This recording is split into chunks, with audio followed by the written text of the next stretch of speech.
Vous voulez briller devant la machine à café, mais vous n'avez pas le temps, pas envie de vous farcir la lecture des sites d'actualité? Bienvenue sur Aimons l'info, on va parler viande artificielle, destruction d'argent et des bons côtés du coronavirus.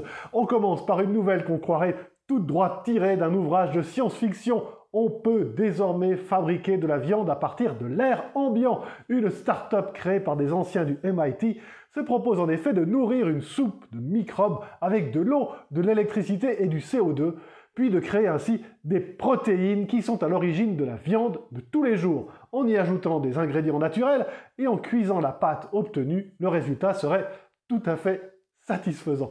Principaux avantages de cette viande, elle est obtenue en quelques heures et ne consomme qu'une fraction de l'énergie et des éléments nutritifs nécessaires à élever un bœuf ou un porc.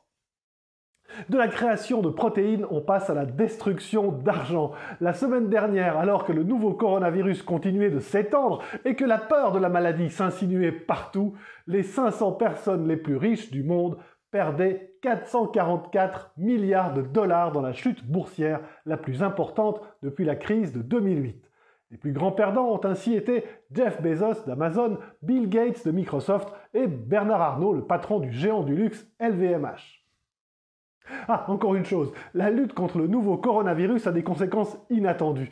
Ainsi, l'air de l'ensemble de la Chine, d'où est partie l'épidémie, n'a jamais été aussi propre depuis des années.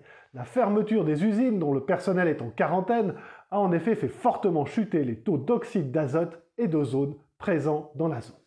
C'est peut-être le moment de se demander si on a vraiment besoin de tous ces trucs produits en masse dans la région. Dans l'intervalle, prenez bien soin de vous.